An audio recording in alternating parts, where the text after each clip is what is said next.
Bienvenue, Driss Meroun. Merci, Merci. c'est Rachid. Merci à vous d'avoir accepté notre invitation. C'est un devoir. Merci. Merci beaucoup à vous une fois de plus. Je rappelle que vous avez été ministre en charge de l'urbanisme et de l'aménagement du territoire et que vous êtes membre du bureau politique du mouvement populaire. Tout à fait. Et également président de commune. Je le précise. Oui, oui. Parce que peut-être que ça interviendra aussi dans le débat, cette fonction élective que vous avez. Driss Meroun, simplement, je suis content de vous avoir et d'avoir un membre du bureau politique du mouvement populaire qu'on n'entend pas trop dans le débat. On dit qu'au sein de la majorité, les partis, en tout cas certains partis, se tapent dessus, n'arrivent pas à s'entendre et on ne sait pas trop ce qu'il en est du mouvement populaire. Le mouvement populaire est un parti ancien. Il a plus de 60 ans d'âge, qui est né dans des conditions difficiles au début de l'indépendance. C'était en 1957. C'est un parti qui avait, dès le départ, comme objectif 3 ou 4 éléments forts. C'est un peu la répartition des richesses de façon plus équilibrée entre le monde rural et ce qui est urbain, et aussi garder une certaine fierté de l'homme marocain de façon générale. C'est Hardan, il l'appelait Nkhwa. Puis également la présence de la femme qui était dès le départ présente dans les premières réunions du mouvement populaire. Et ça, les gens ne le savent pas. Ça, c'était il y a 60 ans, Driss Meroun. Oui. Donc, le mouvement populaire s'occupait de la femme depuis 60 ans. Avec une vision moderne, moderniste de la femme. Oui. Parce que parfois, on présente le mouvement populaire comme un parti très conservateur sur les questions de mœurs. Est-ce que... Oui, non? Le mouvement populaire est un parti marocain pur et dur. Vous insistez sur pur et dur. Donc, on est né sur le terrain marocain, sans aucune intervention extérieure. On a grandi sur le territoire marocain, donc on est du terroir. Et nous représentons effectivement l'ensemble des traditions, qualités des Marocains, hommes et femmes. D'ailleurs, on va revenir sur ces questions-là, mais juste sur la majorité aujourd'hui à laquelle vous faites partie, le mouvement populaire. Oui. Comment ça se passe? Partis, c'est toujours difficile à gérer, c'est normal. Pourquoi il y en a certains qui sont indisciplinés? C'est pas une question de discipline. Les tendances ne sont pas les mêmes. Les objectifs, même les fondements de ces partis ne sont pas les mêmes. Cependant, il y a un programme sur lequel ils se sont mis d'accord. Oui. Ce programme, les uns se trouvent sûrement, d'autres se trouvent moins. Les actions menées par le gouvernement donnent la satisfaction à certains plus qu'à d'autres. Et vous êtes satisfait? Nous, notre problème, c'était toujours ce monde rural que maintenant tout le monde essaie de prendre en charge aussi dans ses discours, alors qu'on était les seuls à en parler. Il y a un discours du chef de l'État qui a demandé, exigé la mise en place d'une classe moyenne dans le monde rural. Oui. Mais vous, pourquoi le silence du mouvement populaire au sein de la majorité? Quand il y a des clashs, quand il y a des tensions, c'est le PJD qui tape sur le RNI ou le RNI qui tape sur le PJD. Le mouvement populaire... Vous savez, on a l'impression qu'il est en mode silencieux.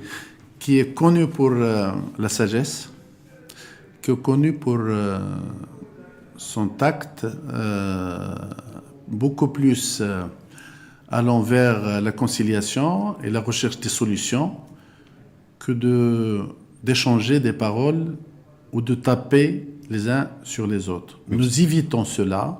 Nous essayons, quand on n'est pas heureux et content de ce qui se fait, de le régler à l'intérieur des bureaux et dans à l'intérieur, si vous voulez, des instances qui nous permettent d'échanger avec les responsables et nos homologues. Est-ce que vous déplorez, vous regrettez ce qui se passe aujourd'hui qui déborde d'ailleurs sur l'espace public, des paroles, parfois des invectives entre le PJD et le RNI, par exemple? Nous pensons que ce n'est pas normal que des partis dans le même gouvernement, formant la même majorité, échangent des paroles de ce type que nous avons eu à entendre durant les derniers mois. Parfois c'est violent. Je pense que ce n'est pas normal. Ce n'est pas normal. Moi, je pense que ce qui serait plutôt intéressant, si on n'est pas content à l'intérieur d'une majorité, c'est plutôt de Partir. partir. Tout simplement. Est-ce que Driss Meroun est en train de dire indirectement, un message codé, que si le RNI n'est pas content de cette majorité, je et n'est pas parle content du d'être... mouvement populaire. Oui, mais pour ceux qui...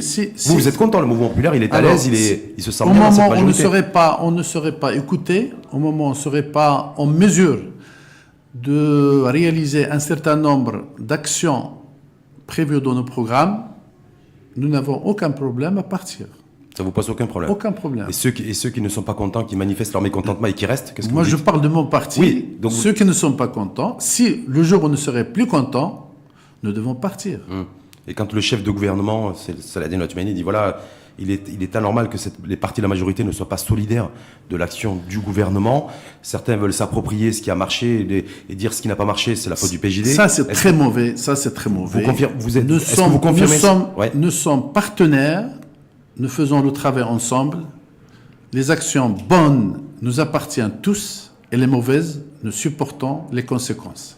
Tous. Donc vous êtes solidaires? Tous. Le mouvement populaire est solidaire du PJD, nous solidaire sommes du RNI, solidaires du gouvernement de avec l'USFP. lequel nous travaillons actuellement, comme on l'a été par le passé.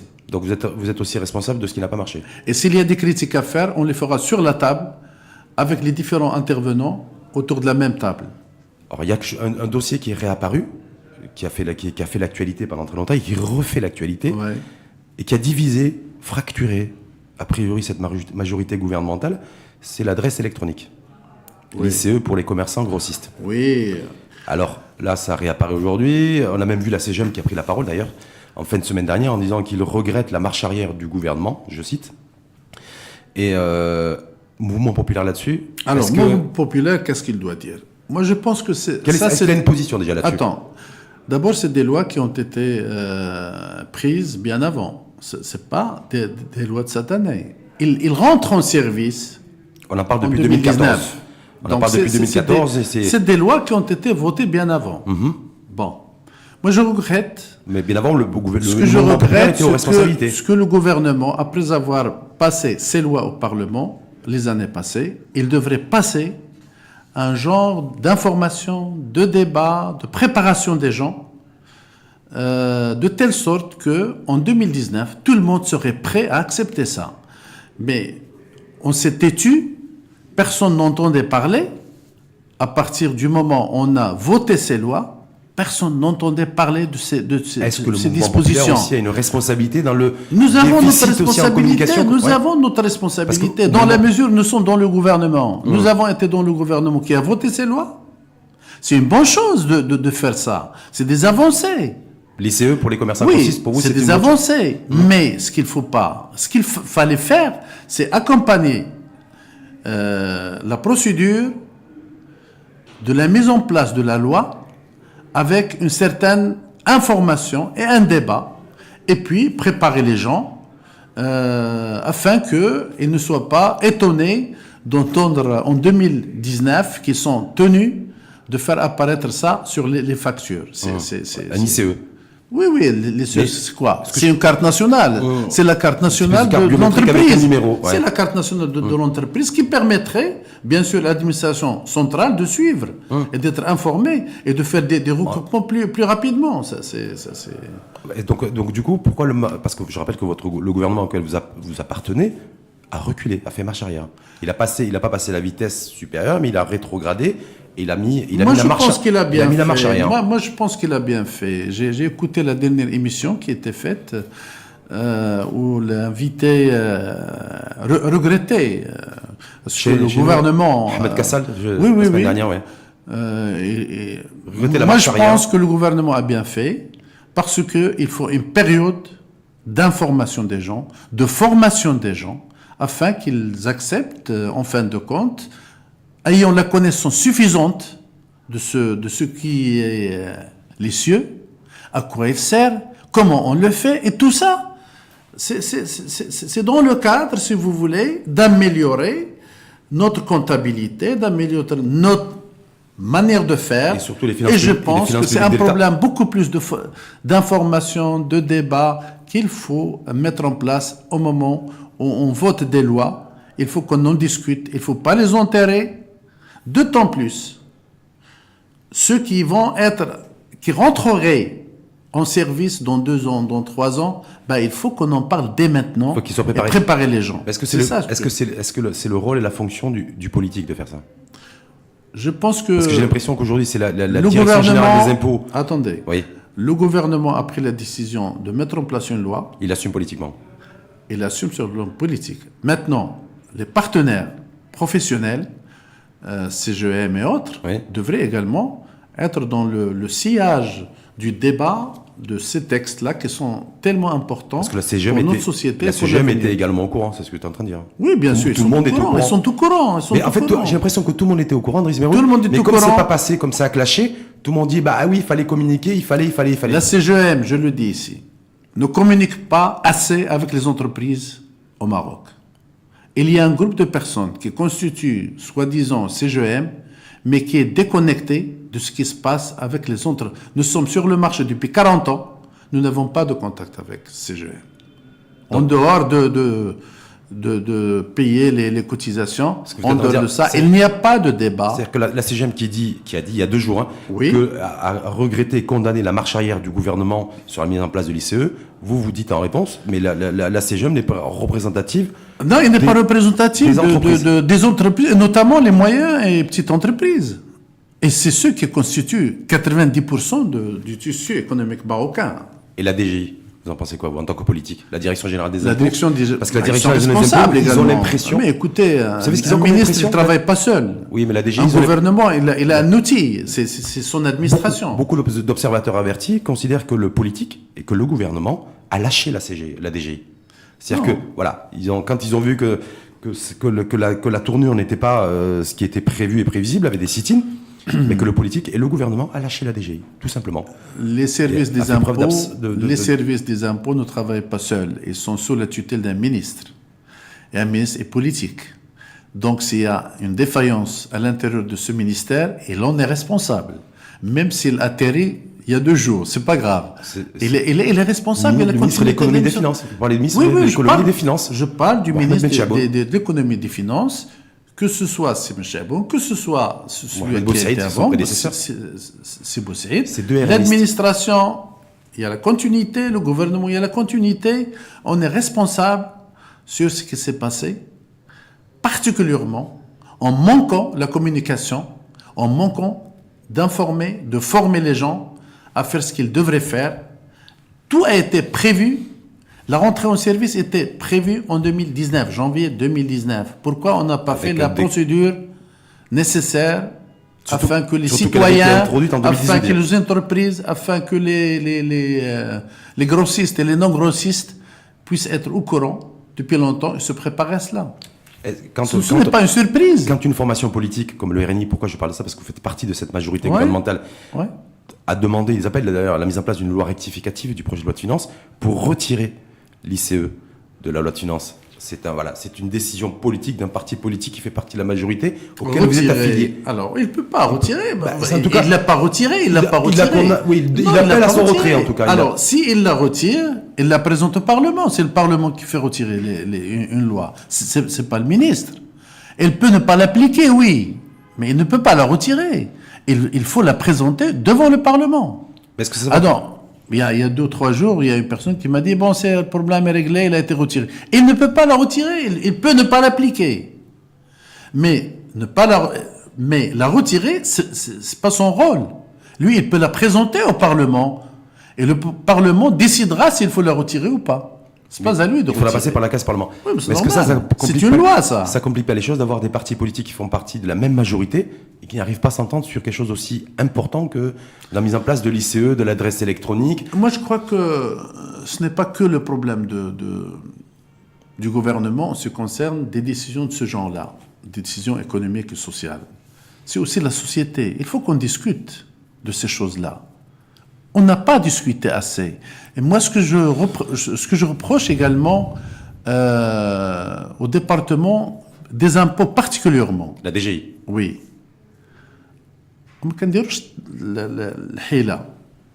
On laisse des textes jusqu'au moment de la loi de finances où il y a une pression terrible, surtout les parlementaires, On fait passer des textes.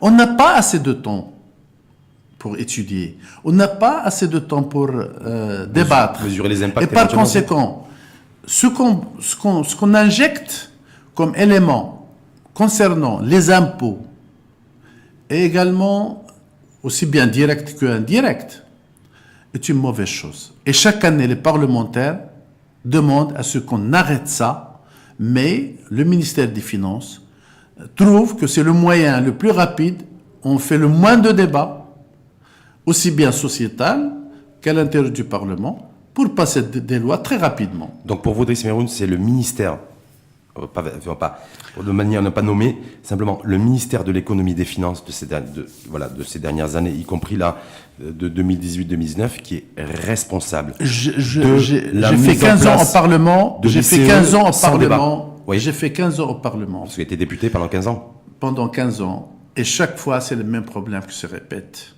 Au niveau de la loi de finances, je dis bien que les parlementaires n'ont pas assez de temps pour débattre. La société ne fait pas de débat. Les professionnels ne font pas de débat. Et par conséquent, on passe des textes et on ne le sait même pas.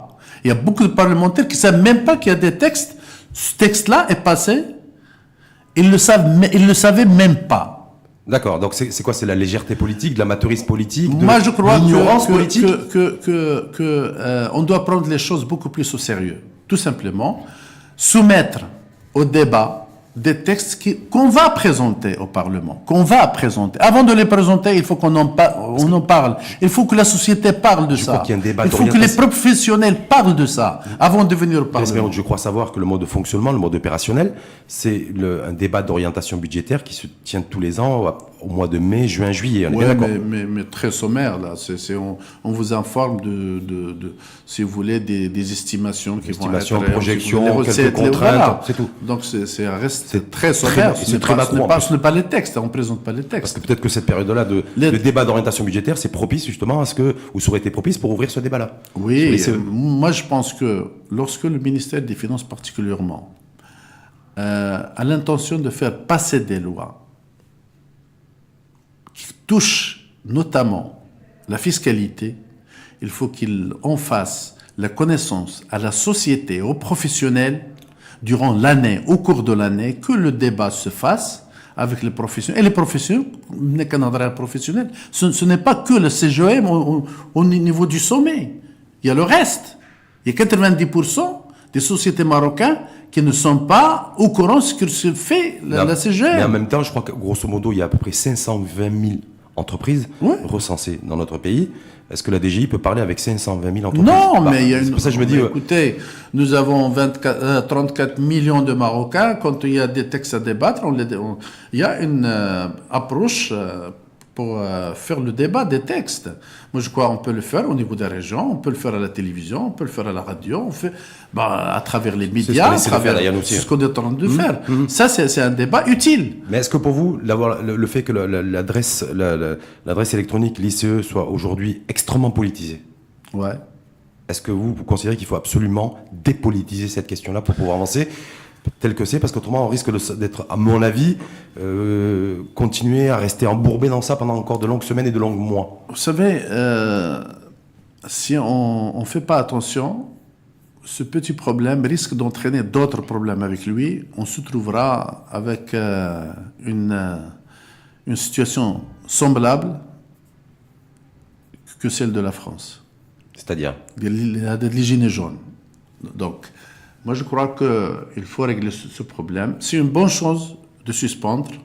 On ne l'a pas retiré, on l'a suspendu. Ça, c'est la décision de la DGI via un communiqué. Ça, ils l'ont suspendu. Parce que s'ils veulent la retirer, il faut qu'ils la passent par le Parlement et le Parlement décide de la retirer ou pas. Et je ne crois pas qu'il faut la retirer. Maintenant, il faut informer les gens de quoi il s'agit. De poser les enjeux. Il faut former les gens. Il faut préparer les gens. Et je suis sûr que les Marocains accepteraient ça au moment où ils sauront que c'est dans leur intérêt, dans l'intérêt de la fiscalité marocaine aussi, c'est la transparence tout simplement. Transparence financière et comptable. Oui. En tout cas, ça crée beaucoup de remous, toujours beaucoup de remous. Il faut former les gens, il faut informer les gens. On ne vient pas à la dernière minute et dire on va faire ça demain. Non. Est-ce que dans l'idéal, pour vous, ça serait que le RNI revienne un petit peu sur sa position et se re-solidarise avec l'ensemble des partis de la majorité sur cette question-là et se dire il a le devoir. Tous les partis qui font partie du gouvernement, de la majorité, ils ont le devoir de consolider la relation entre eux. C'est un devoir. Au cas, ils vont y arriver ou ça va être dur parce que c'est un devoir. Les chefs de parti n'arrivent même plus à se réunir. C'est un devoir. En tout cas, c'est un devoir. Sinon, c'est un devoir de responsabilité vis-à-vis de la population et du peuple. De se mettre à table, on n'a pas le droit de ne pas le faire. On n'a pas le droit. Dans la mesure où on est dans le même gouvernement. Alors, si on ne le fait plus, il faut qu'on change de gouvernement, tout simplement. Mais vous là-dessus, qu'on quitte le gouvernement. Pour vous, pour l'intérêt du pays. Pour l'intérêt du pays, cette question de l'ICE, il faudra revenir dessus. Il faut la mettre en place. Il faut suspendre jusqu'au moment où les Marocains, les opérationnels sur le terrain, sachent à quoi ils servent, pourquoi, qu'ils acceptent. Affaire d'une année, affaire de 2 ans, ce n'est pas grave. Mais il faut que les gens des impôts descendent sur le terrain, que les politiques descendent sur le terrain aussi, que la CGM explique de quoi il s'agit aussi aux professionnels. Et je pense que on a besoin de 2 ans pour dépasser ça. 2020 alors. Ouais. Juste avant les élections. Ouais. C'est pas gênant le fait que ce soit vous juste. Savez, c'est pas. Parce que je me dis c'est pas forcément une mesure très électoraliste. Donc je me dis est-ce que juste avant les élections législatives de 2021, est-ce que du coup ça risque pas de plomber Je ne dis pas ça. Mise en place, non, c'est une opération, si vous voulez, de gestion. Oui, mais ça touche des milliers de commerçants. Oui, les milliers de commerçants, ils sont tous prêts à payer. Lorsque les choses sont équitables, lorsque les choses sont claires,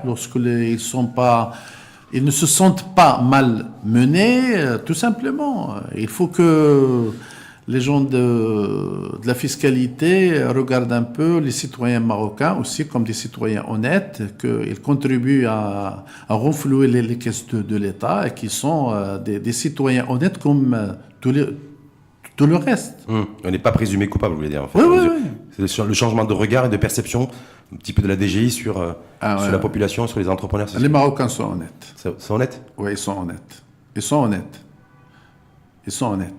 Confirmé. Mais si vous les traitez comme étant des malhonnêtes, ils le deviendront. Donc il faut leur apprendre à être honnêtes. Là, c'est l'école de la citoyenneté. Je donne un exemple. Oui. Aujourd'hui, vous, Rachid, vous prenez un lot de terrain, vous vendez ou vous achetez, c'est la même chose. Et vous êtes honnête et vous déclarez exactement ce qui s'est fait. On ne vous croira pas ? Sûr, on ne vous croit pas. Fais l'essai si tu veux. Oui, mais c'est peut-être parce qu'il y a eu plusieurs cas aussi. Non, mais il faut qu'on apprenne. L'administration est très prudente, très vigilante. Il faut qu'on apprenne aux Marocains d'être honnêtes en le considérant honnête d'abord. Dès le départ, vous êtes honnête. Autre sujet de discorde et de tension, me semble-t-il, Driss Meroun, au sein même de la majorité, et que là aussi, que les Marocains et les Marocaines ne saisissent pas forcément en termes de visibilité. Oui. C'est une réforme qui est portée d'ailleurs par un ministre du mouvement populaire, qui s'appelle Saïd Hamzazi, ministre de l'Éducation nationale, sur la réforme de l'école et du système éducatif. Oui. Est-ce qu'aujourd'hui, vous infirmez le fait qu'il y a des tensions entre formations politiques de la majorité sur cette réforme de l'école à l'égard de l'introduction de langues enseignées, pas d'enseignement, au niveau des matières techniques et technologiques. Est-ce que là, il y a un souci aussi idéologique entre les partis et Oui, il y avait un problème. Le problème, il est dépassé. Il est dépassé dans la mesure où le Parlement l'ensemble des groupes parlementaires, y compris le PJD, sont d'accord sur, si vous voulez, la formule à ce que la langue étrangère, c'est-à-dire le français, notamment l'anglais, le français, ou l'anglais, essentiellement le français, mais sera utilisée comme langue d'étude pour les mathématiques, enfin les matières scientifiques. À partir de l'université ? Oui. Non, globalement, collège, lycée, université. Aussi bien au niveau du collège que du lycée. Donc ça, c'est. Donc les matières scientifiques seront enseignées en français. En français. Dès le collège. Dès le collège. Le PJD... Les groupes parlementaires se sont tombés d'accord... De la majorité, se sont tombés d'accord sur le fait de voter ensemble, de façon positive, si vous voulez, la loi cadre, dont l'élément fort est la langue d'étude des matières scientifiques. Complètement, c'était ça le maillon faible, parce que je veux que la semaine dernière, il y a la commission qui s'est une fois de plus réunie, qui a suspendu sa réunion et qui l'a reportée, parce que le Parti Justice et Développement aurait, j'ai bien dit aurait, j'emploie le conditionnel, serait d'accord sur le principe, mais lui voudrait que ça se fasse à dose homéopathique, c'est-à-dire de manière progressive, alors que les autres partis de la majorité voulaient que ça se fasse de manière définitive et tranchée. Donc là, c'est là où il y avait un bug.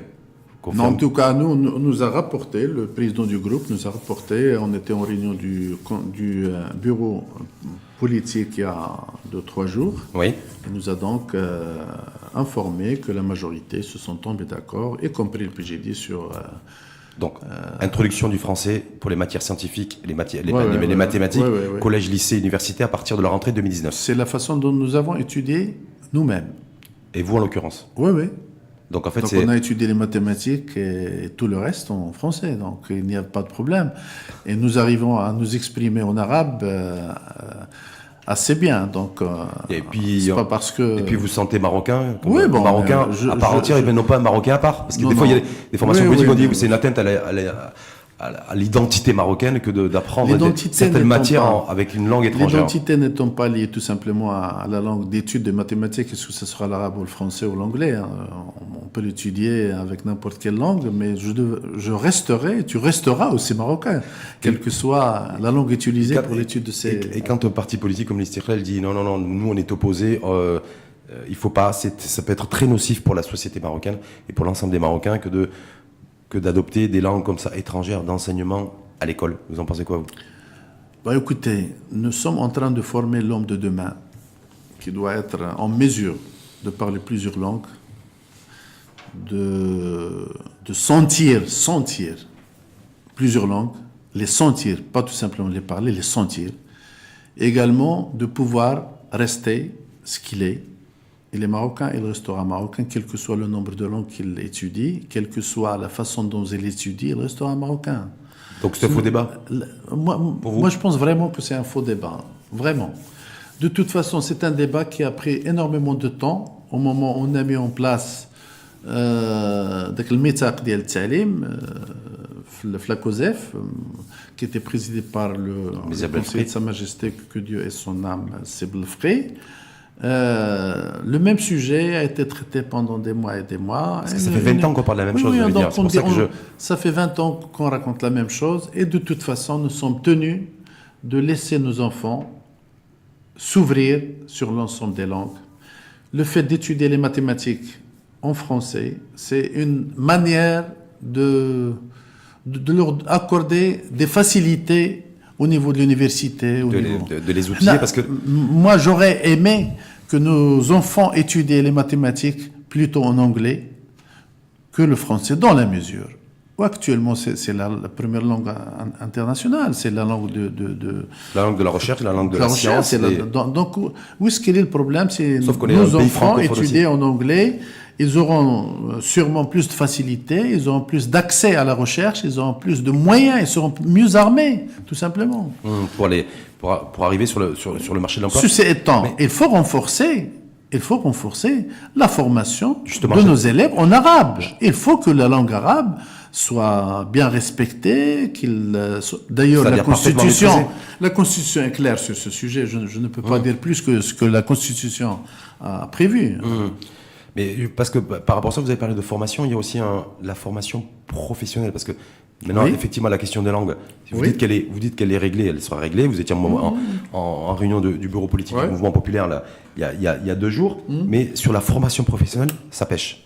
Comment vous expliquez qu'aujourd'hui, il y a une cahier de revendications, de propositions qui devait être remis au chef de l'État sur la formation professionnelle, dont je rappelle qu'il y a un membre de votre parti, formation politique, qui est secrétaire d'État en charge de la formation professionnelle. On n'y arrive pas. Qu'est-ce qui pêche? Qu'est-ce qui coince, ou est-ce que... l'ensemble du dossier a été, si vous voulez, mis en place par et le ministre de l'Éducation nationale et de la formation professionnelle et le secrétaire d'État. Ils nous ont informés de cela. Ils attendent à ce que le chef de gouvernement prenne le dossier et le présente de nouveau à Sa Majesté le Roi. C'est-à-dire que prennent les dispositions pour Saïd Hamzazi et Mohamed Al-Qaras, ils ont fait leur travail, ils ont terminé. Eux, ils ont fait leur travail. C'est sur le bureau du chef de gouvernement. Voilà. Maintenant, il faut que le chef de gouvernement fasse le second pas, le présenter à Sa Majesté. Voilà. D'accord. Donc ça, pour vous... Et ça aussi, nous avons été informés lors du bureau politique que le dossier, il a été prêt, il a été déposé sur la table du chef de gouvernement. Donc le chef de gouvernement est responsable de la suite. Donc maintenant, la balle est dans son camp, c'est ce que vous dites? Exactement. Tout en sachant que vous êtes solidaire du gouvernement et de la majorité gouvernementale. Oui, exactement. Mais le dossier formation professionnelle avec les propositions au chef du gouvernement. Et sur le bureau du chef de gouvernement, qui pour l'instant ne s'est pas manifesté. Et je vais aller au-delà pour dire même que le secrétaire d'État a demandé qu'est-ce qu'il faut faire pour faire avancer le dossier.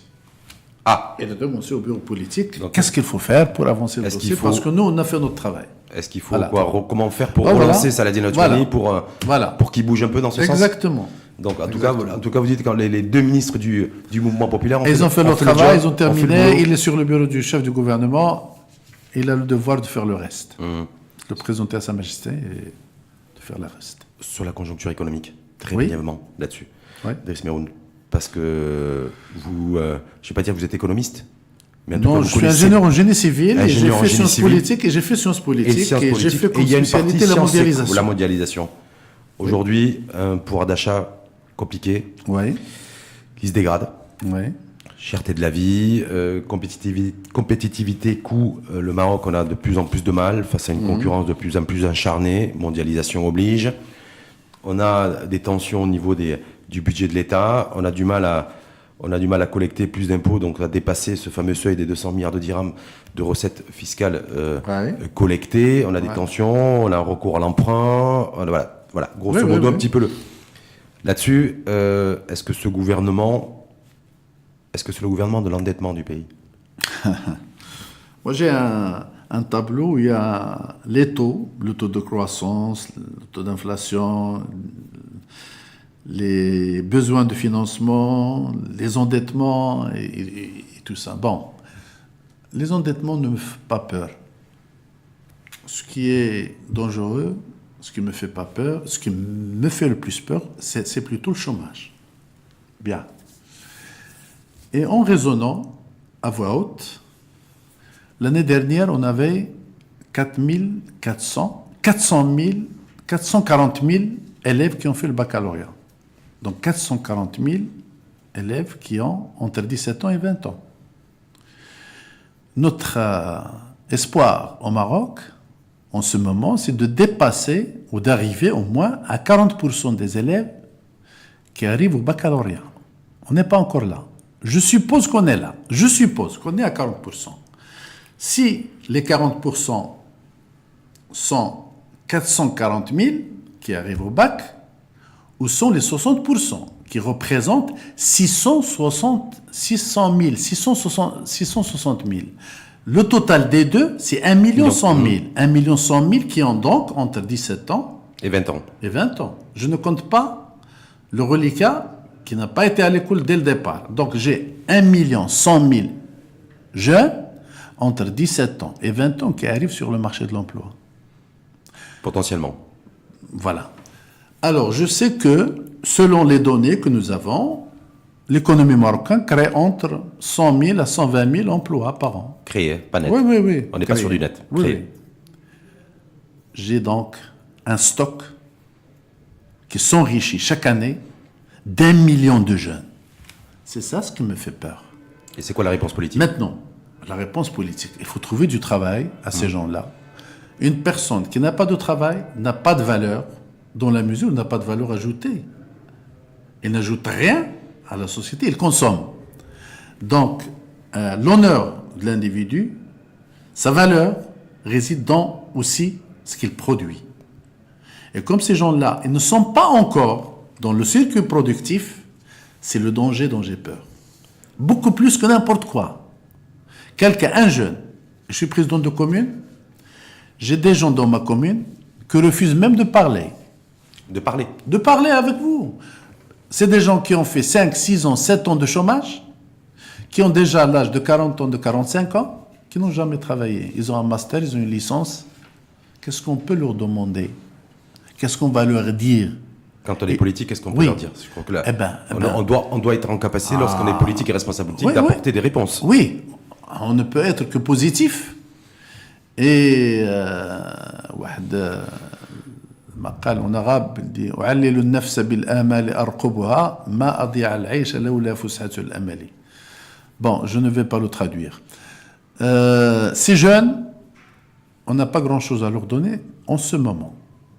Alors, ce qu'il faut faire, Sidna a parlé du modèle économique marocain qui atteint ses limites. Ou des développements. Mettre un nouveau modèle économique marocain qui éventuellement pourrait donner du travail à ces gens-là. Alors, il y a une étude qui a été faite, moi je la trouve extraordinaire, elle est très bien faite. Et les partis c'est la richesse globale du Maroc entre 99, c'est-à-dire début de la reine de Mohamed VI, jusqu'en 2013. Cette étude a été faite par Banque le Maghreb et le Conseil économique, social et environnemental. Eh bien, cette étude définit un petit peu les limites, si vous voulez, de ce modèle économique à mettre en place. Moi, je trouve que c'est dommage que cette étude qui est venue suite au discours royal de 2014 ne soit pas mise sur la table de chacun de nous. Des partis politiques? Oui, les partis politiques, les opérateurs et tout le monde, et qu'on en discute. On n'a pas discuté de cette étude. Je suis présent dans la société, je suis présent sur le plan économique.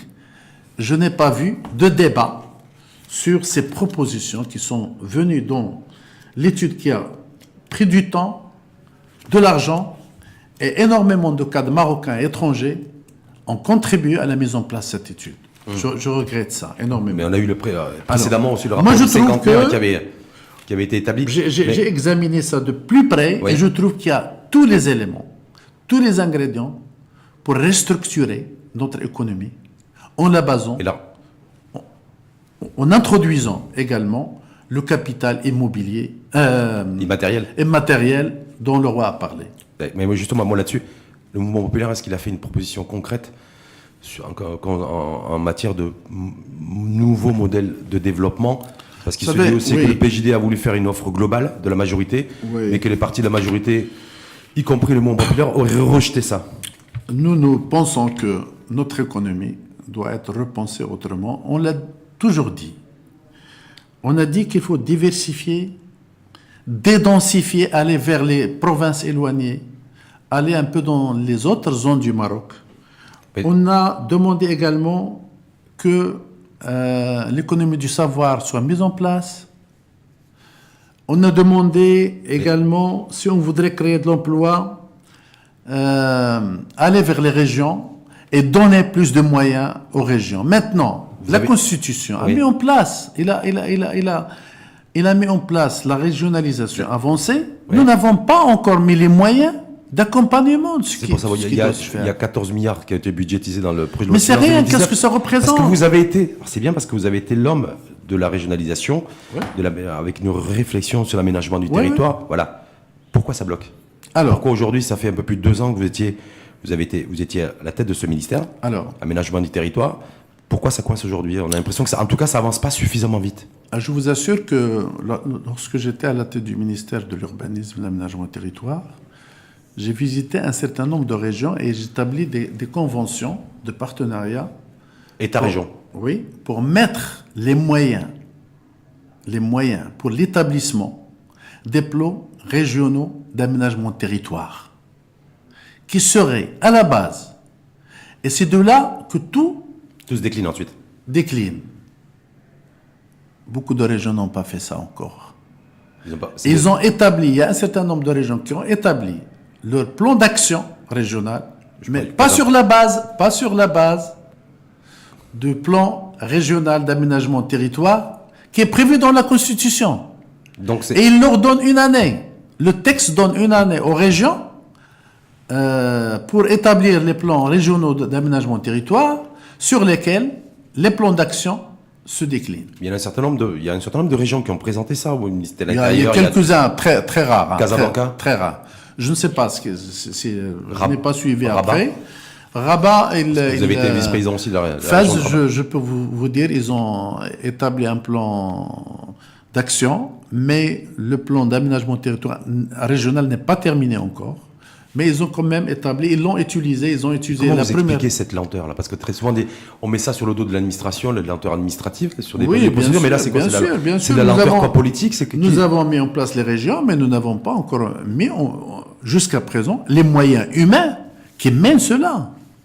Ah, donc pour vous, c'est un déficit Il de faut, moyens humains, en il fait. faut mettre les moyens humains qui prennent en charge la réalisation, aussi bien institutionnelle que constitutionnelle, que des actions au niveau de la région. Nous avons des conseils, oui, mais un président de conseil qui n'est pas assisté par un certain nombre de moyens humains nécessaires, formés, qui ont leur expérience pour lancer ces projets, il traînerait, hein, c'est normal. Donc ça- Et puis, les textes au niveau du ministère de l'Intérieur avaient retardé également. Maintenant, ce qu'on peut souhaiter pour le futur, c'est que le décret qui a été pris dernièrement pour la déconcentration viendrait apporter un plus, parce qu'on en parle depuis l'indépendance, Oui. on parle de la déconcentration. Maintenant, il y a un texte, on verra ce qu'il va donner. On va voir. Mais en tout cas, il faudra nécessairement aussi que les élus jouent le jeu. Et puis, moi, je Que le crois politique- qu'il y a un autre problème. Il faut mettre en place des contraintes. Nous avons lancé la régionalisation. Il faut arrêter le nombre d'années. Quand est-ce qu'on voit la région par région, sur ses pieds? Un agenda par région. Oui, un agenda. Il faut l'agenda. Il faut un timing pour le démarrage des régions.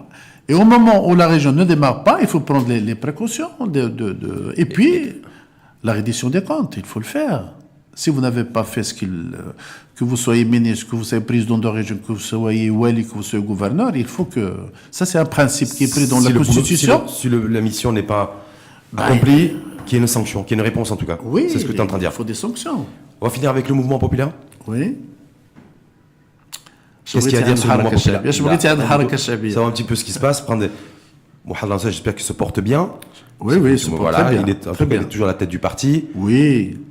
Est-ce que tout à l'heure on parlait vous regrettiez l'absence de débat sur le lycée, on parlait de tout ça. Est-ce que le mouvement populaire est un parti vivant de l'intérieur? Parce que nous, de l'extérieur, quand on regarde, on a l'impression que c'est fermé. Comme formation politique, c'est une organisation qui vit, peut-être échange et discute et débat entre elles. Alors notre problème jusqu'à présent, c'est que nous avons toujours agi dans des cadres législatifs, institutionnels et même de débat entre nous, légal et légalisé. Nous sortons très peu du cadre. Et les gens de l'information, comme vous, s'occupent beaucoup plus de ceux qui sont des choses anormales. Et nous travaillons dans la normalité. Et nous avons appris à travailler dans une moule qui est celle de Haraka Shabia. C'est le sérieux, c'est pas trop de paroles, khawi, donc plus d'action, moins de paroles. Plus d'efficacité. Plus d'efficacité, parce que nous avons Haraka Shabia actuellement au moins. Et je peux le dire, et j'en suis fier de le dire aussi. Beaucoup de gens qui viennent du monde rural, ça vous le savez. Bien sûr, il y a les gens qui viennent des centres des villes. Mais il y a beaucoup de gens qui se sont faits eux-mêmes. Et ça, c'était les premiers de leur promotion. Ceux qui n'étaient pas les premiers de leur promotion n'ont pas pu terminer leurs études. Donc nous avons cette crème qui est à l'intérieur du Haraka Shabia et qui agissent, mais ils agissent dans le calme, dans la sérénité. La discrétion. C'est la discrétion, oui, oui. Mais est-ce que c'est le propre On est d'information? discret, effectivement. On ne reproche Est-ce que le parti ça. politique ne doit pas être plus ouvert? C'est vrai, aujourd'hui, à l'ère du numérique, de la digitalisation, des réseaux sociaux, de l'attente croissante des citoyens. Vous, on a l'impression que vous êtes toujours en vase fermé, en vase Nous clos. venons de faire le dispatching des rôles de chacun des membres du conseil du bureau politique. Maintenant, chacun de nous a une tâche claire. Chacun de nous est tenu de mettre en place un programme, y compris donc dans le cadre de la communication et de la visibilité médiatique. De contact avec la société, aussi bien civile que professionnelle, et avec les cadres. J'ai eu l'honneur d'être responsable des cadres du parti et également du syndicat, de la femme et de la jeunesse, donc ce qu'on appelle les institutions parallèles à celles de parti. Et donc je compte animer des débats sur l'économie, sur le social et sur les infrastructures dans mon pays.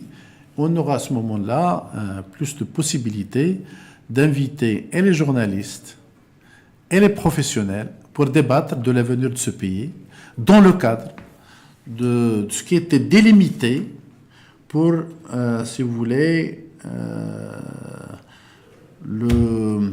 la richesse globale du Maroc. Comment créer plus et comment mieux la redistribuer, en tout cas, c'est afin de sortir avec un modèle économique où l'impact de la Haraka Chabia serait plutôt présent mieux que par le passé. En tout cas, vous avez un vrai challenge, vous, c'est celui de faire émerger une classe moyenne dans le monde rural. Oui. Au moins, c'est fixé comme objectif. Je pense que c'est ça aussi. On ne le fait pas, on va aller voir à l'intérieur des villes, mais avec des positions beaucoup plus en bas que moyen. Merci en tout cas, Driss Meroun.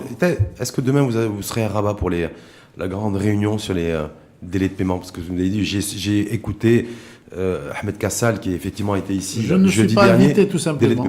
Je ne suis pas invité, ni en tant qu'entrepreneur, ni en tant qu'ancien ministre, ni en tant qu'ingénieur, ni en tant qu'homme de sciences politiques. Donc, je ne suis pas tout simplement invité. Mais est-ce que vous allez suivre ça de près? Parce qu'il y a plein d'engagements. Je vais le suivre, c'est normal. Je vais le suivre, c'est normal. Non, je suivrai, c'est sûr. C'est sûr que je suivrai. Apparemment, Ahmed Kassal nous a dit ici, en exclusivité d'ailleurs, c'est dorénavant, ce sera 60 jours maximum. Les délais de paiement. Non, je vais regarder ça. Je vais regarder. Mais écoute, je respecte ce qu'il a dit, mais la réalité dit autre chose.